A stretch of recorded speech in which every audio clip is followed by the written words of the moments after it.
Saudações corintianas, tudo bom, fiel?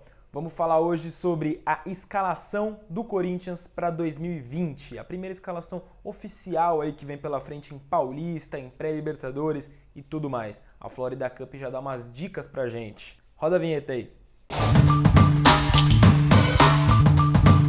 Pois é, fiel torcida. Primeiramente, aquele pedido de sempre para vocês se inscreverem no canal, caso vocês tenham caído aqui nesse vídeo meio de paraquedas, tá? Tem muito conteúdo legal vindo pela frente, aí a gente tá bolando uma programação bem bacana com lives, com mais informações, entrevistas, muita coisa boa vindo aí pela frente em 2020.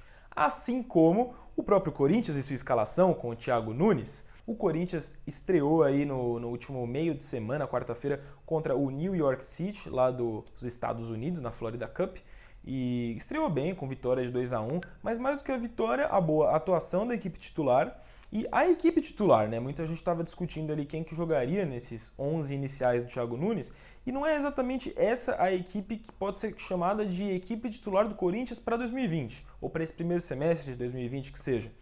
Mas ela já dá boas pistas do que o Thiago Nunes pensa e tira algumas dúvidas, né, que a torcida tinha até esse início aí da Florida Cup. E a gente vai esmiuçar um pouquinho delas agora, dividindo esses jogadores em 3 categorias. Bom, desses 11 iniciais aí do Corinthians, a gente pode colocar 7 como titulares incontestáveis a partir de agora, né?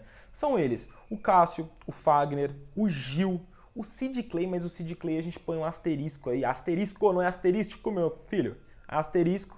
E aí também a gente pode colocar o Cantígio, que chegou como um reforço aí para jogar mesmo, o Luan e o Bozelli, certo? São 7 nomes que a gente pode colocar aí que, passada a Florida Cup, são titulares incontestáveis do Corinthians, a gente vai explicar agora por quê. Bom, a verdade é que também não tem muito o que explicar, né? Esses são os titulares incontestáveis porque eles jogam muito mais bola que os concorrentes deles no elenco do Corinthians. E nesse sentido, o único asterisco que a gente coloca no Sid Clay, porque o Sid Clay tá meio fora de forma, né? Ficou muito tempo sem jogar lá na Ucrânia. E nesse sentido, é bem provável que o Lucas Piton comece aí o Campeonato Paulista. A gente acha que até a pré-Libertadores, né, comecinho de fevereiro, já seja o Sid Clay. Mas no começo do Paulista, o Piton que deve ser o titular, porque o Sid Clay não está bem fisicamente, tanto quanto o Piton. Mas a tendência é o Sid Clay logo assumir essa titularidade. Dessas 4 vagas que sobram, a gente coloca 3 jogadores como aqueles que estão um pouco à frente de seus concorrentes. E aí entram o Pedro Henrique na zaga e o Camacho como volantes, muito em função do que fizeram sob o comando do Thiago Nunes lá no Atlético Paranaense no ano passado, e também o Janderson, né? O Janderson, ele ganha concorrência aí contra o Wagner Love nesse início de Florida Cup e provavelmente aí também para o início de 2020.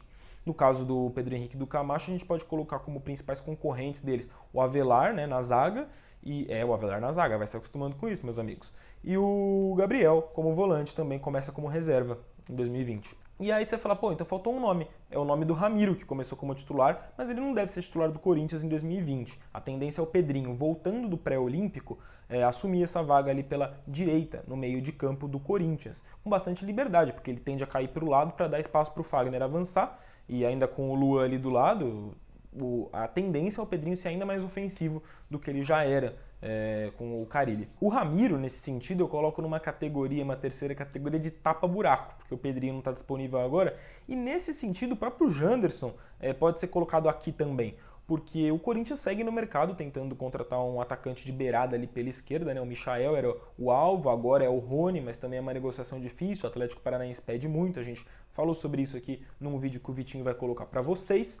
E então o Janderson é o titular, tem preferência, mas no fundo o Corinthians queria contratar um jogador que chegasse para vestir a camisa, para ser titular incontestável por ali, certo? Bom, mas nem só de time titular vive, né, uma equipe que planeja ser campeã ao longo de uma temporada. Muito vale a gente destacar aqueles jogadores que atuaram no segundo tempo contra o New York City e que também devem entrar ao longo do jogo deste domingo contra o Atlético Nacional, que são aqueles reservas, mas que alguns deles, pelo menos, já botaram pulgas atrás da orelha do Thiago Nunes, se assim a gente pode dizer. E para isso eu vou convidar aqui o Vitor Chicaroli, nosso repórter do meu timão, o Vitão, para ver aí o que ele viu nessa estreia do Corinthians em 2020, ele que foi responsável por escrever a crônica do jogo lá no meu timão, lá não, né, aqui no meu timão, certo? Fala aí, Vitão, quem que dos reservas já deixa aquela pulguinha atrás da orelha do Thiago Nunes?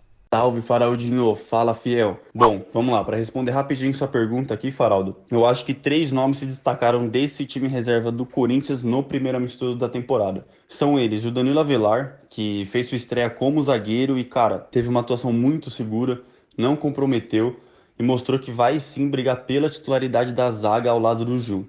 O outro nome é o garoto Madison, do Sub-20, que, cara, entrou já na reta final ali da partida, no lugar do Davó, e não se intimidou, foi pra cima, cara, mostrou-se uma peça muito interessante e com características diferentes de outros jogadores do elenco.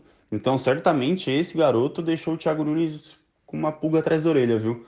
Teve uma atuação muito convincente e finalizou, driblou, enfim, mostrou ser muito técnico. E o outro nome é o já conhecido aí, Matheus Vital, que pra mim foi o melhor desse time reserva do Corinthians. Teve duas finalizações ali que quase resultaram em gols. Também teve um bate-rebate ali na área que ele quase colocou para dentro. Enfim, fez uma partida muito boa o Matheus Vital, mas ainda acho que ele precisa ser um pouco mais agressivo, incisivo no último terço do campo. Mas fora isso, tem muito potencial também.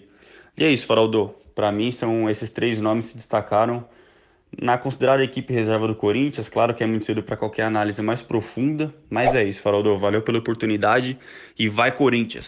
Pois bem, falei demais aqui, falamos demais. O meu timão já deu esse panorama para vocês aí sobre a escalação do Corinthians para 2020. Deixe seu comentário sobre quem que você tiraria dessa escalação, quem que você colocaria, quem que falta, quem que não falta, o que que você tá achando, tá gostando, tá otimista. Deixa no comentário aí, deixa seu joinha, se inscreve no canal, eu vou falar de novo, pelo amor de Deus. E é isso, até a próxima. Vai, Corinthians, saudações corintianas!